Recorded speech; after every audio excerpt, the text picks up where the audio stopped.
pockets fill up that fall out of commission to see and Bilderberg group, sir. How do you know the ones that sit? Okay. It's a question. Answer my question. You ever see it for a scope? You want to see it for a new world order scope? You and David Rockefeller will never have a new world order. 9/11 was an inside job. Is Brzezinski responsible for it? 9/11 is an inside job. You are responsible for Brzezinski. You will never get a new world order. Never. National sovereignty will prevail. The new world order is going down, sir. You can laugh. Wake up, people. Wake up. Research the new world order. This is important. Look it up. Investigate it. Se você olhar as fotos daquele dia sobre qualquer coisa que tenha batido no Pentágono, não machucou o gramado. Se o voo 77 tivesse batido e escorregado para dentro do Pentágono, deveria se parecer com isso. Ao invés disso, se parece com isso, sem um único arranhão no gramado. Porque os danos do Pentágono são completamente inconsistentes com o acidente de um Boeing 757. Se um Boeing tivesse batido no Pentágono a toda velocidade, as asas seriam lançadas para fora enviando a fuselagem para dentro do prédio. Por que não há traços das asas do lado de fora? Na verdade, porque não há nenhum pedaço do avião. Nenhuma poltrona, motor, estabilizador vertical, nada. 100 toneladas de titânio, aço, alumínio, sumiram. Os aviões que bateram no World Trade Center deixaram marcas bem contornadas de um avião comercial. Por isso, esperamos algo parecido com o Pentágono. Essa foto foi tirada antes da cobertura do prédio cair. O único dano deixado na parede externa do Pentágono é um simples buraco de aproximadamente 5 metros de diâmetro. Querem que acreditemos que um Boeing 757, pesando quase 100 toneladas, desapareceu desse buraco, sem deixar nenhum destroço do lado de fora? Vamos dizer que a fuselagem causou esse buraco de 5 metros. Por que não há danos causados pelas asas ou pelos estabilizadores verticais? Ou das turbinas que foram arremessadas dentro do edifício? Por que as janelas próximas estão completamente intactas?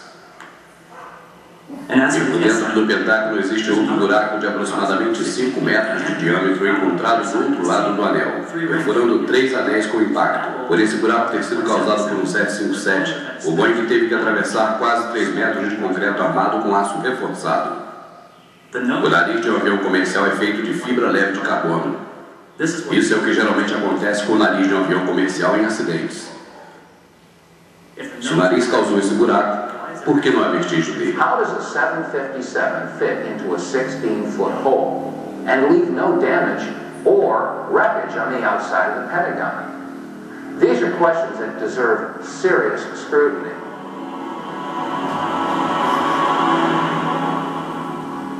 Então, o que poderia abrir um buraco de 5 metros na parede externa do Pentágono, atravessar quase 3 metros de concreto armado com aço reforçado e deixar um outro buraco de 5 metros, um míssil cruiser. Isso foi o que o Slobodan Milosevic deu de presente aos moradores de Belgrado. E dá para ver como fica depois do ataque de um míssil Tomahawk. Notou alguma semelhança?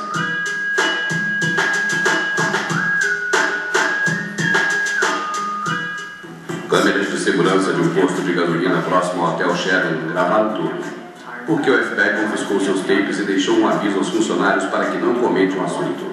Se o governo quer provar de uma vez que o voo 77 atingiu o Pentágono, tudo o que precisa fazer é liberar um desses tapes. Ao invés disso, divulgou 5 quadros gravados por uma câmera atrás do aeroporto, e nenhum desses quadros mostra o Boeing 757. The only problem is that the release of these 5 photographs seemed to raise more questions than they answered. First of all, why was the date incorrect in the lower left corner of the screen? Second of all, they really didn't show that there was a 757 that had hit the Pentagon. And thirdly, many people asked, is this the only security camera that was on at the Pentagon? The Pentagon. This is the nerve center for the United States military, supposedly the most secure building in the country. And this is the only video footage that was available of the most heinous attack ever recorded at the Pentagon? Where were all the other security cameras aimed? What about the security cameras that were on in the hallways of the Pentagon? Every inch of the Pentagon is under video surveillance. Where are those video cameras? We also had a report about a gas station whose video camera was pointed in the exact direction where the 757 would have hit the Pentagon. Shortly after the event, it was reported that federal officials showed up at that gas station and confiscated that footage. Porque as fotos tiradas por um satélite 4 dias antes do 11 de setembro mostram uma marca branca no chão do Pentágono. Ela marca exatamente a trajetória do que atingiu o Pentágono 4 dias depois. A Torre Sul entra em colapso e cai no chão em aproximadamente 10 segundos. 29 minutos depois, a Torre Norte segue para o sul, caindo em aproximadamente 10 segundos. A explicação oficial é de que o fogo interno foi causado por um detrito que caiu e acendeu alguns tanques de combustível que estavam dentro do prédio. Se isso for verdade, o prédio número 7 será o terceiro edifício da história a cair devido ao incêndio. Os primeiros dois são as Torres Gêmeas. No dia 6 de agosto de 1970, um prédio de escritório de 50 andares em Nova York queimou durante mais de 6 horas e não caiu. No dia 4 de maio de 1988, um prédio de 62 andares em Los Angeles e o fogo se espalhou por 4 andares e não caiu. No dia 24 de fevereiro de 1991, um arranha-céu de 38 andares na Filadélfia queimou durante mais de 19 horas e não caiu. No dia 17 de outubro de 2004, um arranha-céu de 56 andares na Venezuela, construído em 1976, queimou por mais de 17 horas. E adivinhe, não caiu. E então, em 11 de setembro de 2001, dois arranha-céus novíssimos, completados em 1973, queimaram por 56 minutos e 17 minutos, respectivamente, queimando em 4 andares e depois caindo completamente até o chão. E pense, o governo federal quer que acreditemos que essas estruturas maciças foram destruídas por 35 mil litros de combustível de jato. Rapidamente desmascara isso. O voo 157 bateu na Torre Sul entre os andares 7, 8 e 80 às 9h02 da manhã.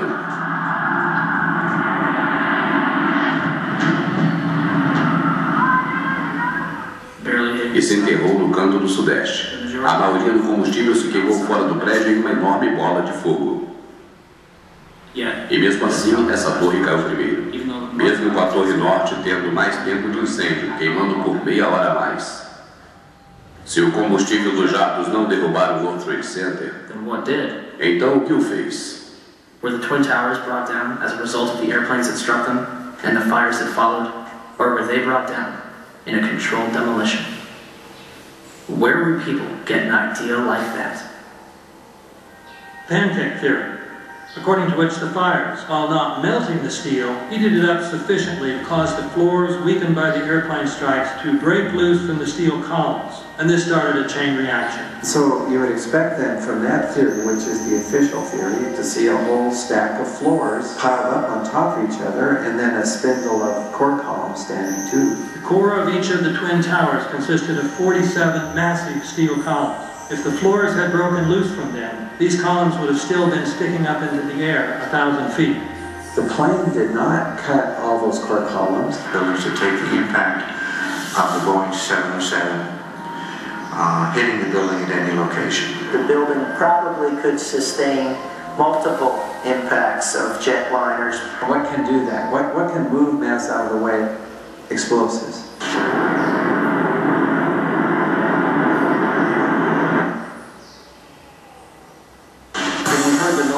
Associated with an implosion. Secondary explosion on Tower 2. Some sort of explosive device. We're obviously having a bit of trouble right now maintaining our location because we just heard one more explosion. There was another major explosion. Do you know anything about those extra explosions we heard? No, I do not. Were they car bombs? I have no idea now. Restriction. And I heard like an explosion. Do you know if it was an explosion or if it was a building collapse? To me it sounded like an explosion. We heard a very loud blast explosion. They were taking photographs and securing this area just prior to that huge explosion that we all heard and felt. Not clear now is why this explosion took place when there was some sort of collapse or explosion.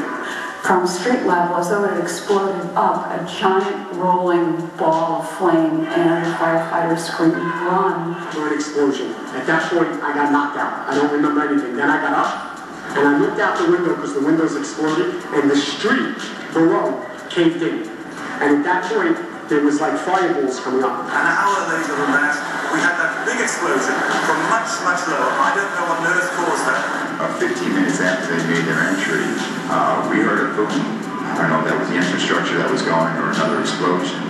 Again, there has been a second explosion. John, just seconds ago there was a huge explosion, and it appears right now the second World Trade Tower has just collapsed. All of a sudden I heard rumbling, we all started running away from it. The glass like blew out and threw me onto the sidewalk, and I couldn't see for like 20 seconds. It was like, holy hell coming down the stairs. And then when we finally got to the bottom, we were coming out on the mezzanine level there, and then another explosion came right over because everyone flying. We stuck on the stairs for a while before we got down to the lobby. Then we get to the lobby, this is a big explosion. So I was real lucky. I don't know half the field behind me when that blast occurred. And I was actually on the 78th floor of the second tower, and it was evacuating the tower and experienced all these explosions and made its way back down.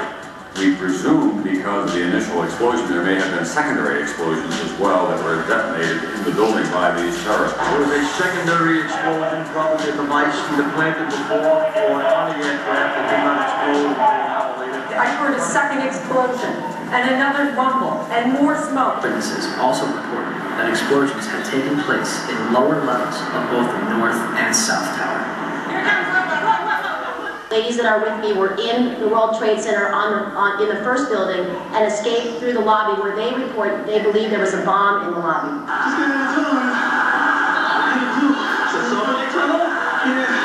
Yes, I was right there. I was down in the basement, came down, all of a sudden the elevator blew up, smoke. I dragged the guy out, his skin was hanging off, and I dragged him out, and I helped him out to the ambulance. And when I got up to the concourse level, it was just like, you know, like gunfire, and then just 3 big explosions. And even the turnstile was burnt and it was sticking up, and they just told us to run. I heard the first explosion, and the elevator blew up. As we were coming out, we passed the lobby, there was no lobby.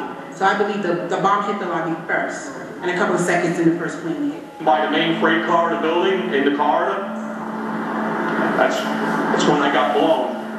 I mean, the impact of the explosion threw me to the wall. They lost 343 firefighters at the World Trade Center. Since they were the ones inside the towers before and as they collapsed, I'd say they've got a pretty good grasp on what happened. So what does the FDNY think? I went around by the freight elevator and I could see it was just blown. It was just a giant shit. 30th floor. We hear another explosion. And at that time, we heard a huge explosion. Firefighter Louis Caccioli told People Weekly, "I was taking firefighters up in the elevator to the 24th floor to get in position to evacuate workers. On the last trip up, a bomb went off. We think there were bombs set in the building." For more than a year, the Port Authority blocked the release of a tape of firefighters' transmissions from the World Trade Center on 9/11. In November 2002, the tape was finally released to the New York Times and other news outlets. Why did it take so long to get the tape released?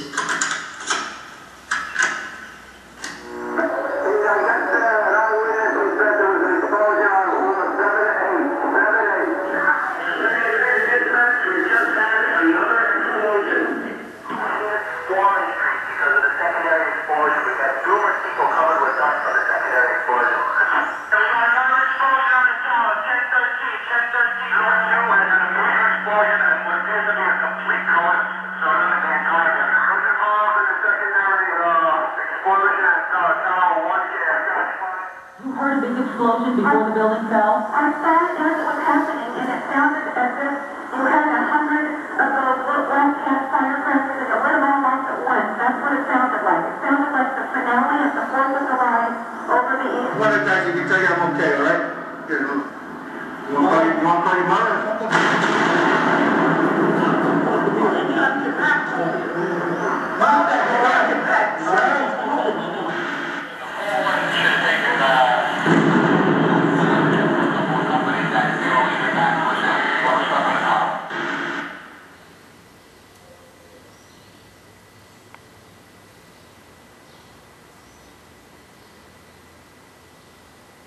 of ammonium nitrate and caused local earthquakes between magnitude 1 and 2. 47 huge steel columns going up the core. They're interconnected. How do you get them to fail simultaneously so the core disappeared? It looks like those core columns were cut. The way we do this is by cutting the beam at an angle.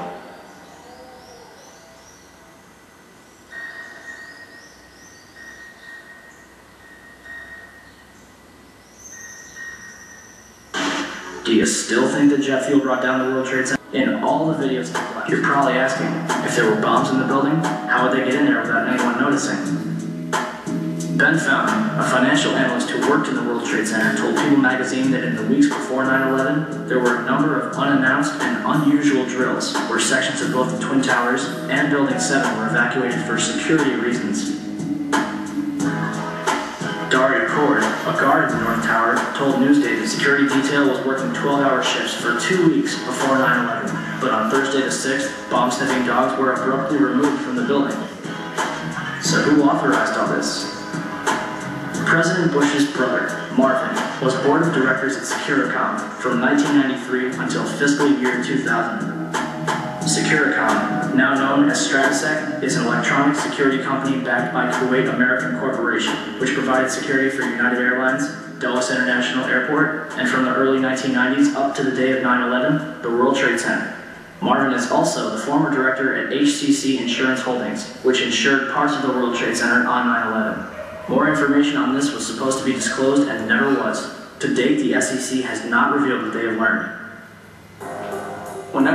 Sempre que essas evidências são apresentadas, as pessoas fazem as diferentes perguntas. A primeira é, se aviões diferentes foram usados, o que aconteceu com os originais? Infelizmente, não existe possibilidade de saber o que realmente aconteceu. Entretanto, se pudéssemos ver o conteúdo das caixas pretas dos aviões, se provaria se são os aviões originais. Um avião comercial carrega 2 caixas pretas diferentes. De acordo com o FBI, 7 das 8 foram danificadas e não é possível repará-las. Resumindo, 7 caixas diferentes, feitas dos materiais mais resistentes conhecidos pelo homem, foram completamente destruídas e irreparáveis.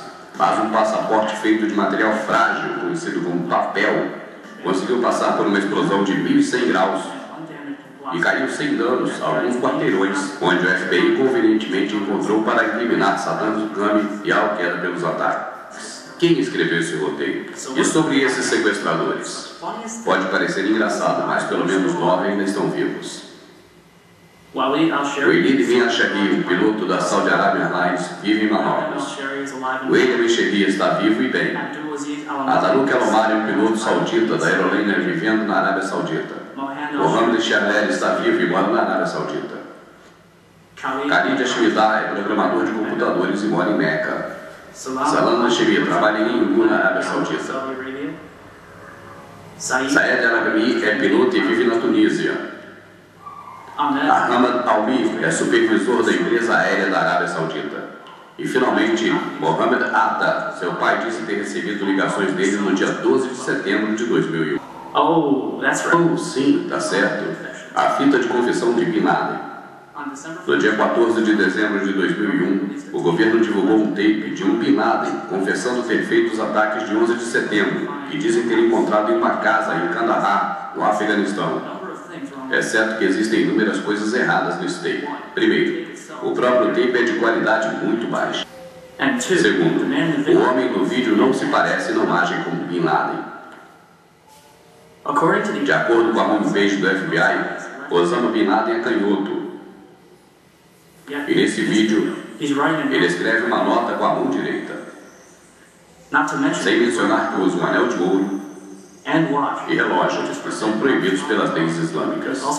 E isso nunca foi mencionado pelo FBI em nenhuma descrição dele. Comparando esse vídeo com outras 4 fotos de Bin Laden, ninguém vê um problema aqui.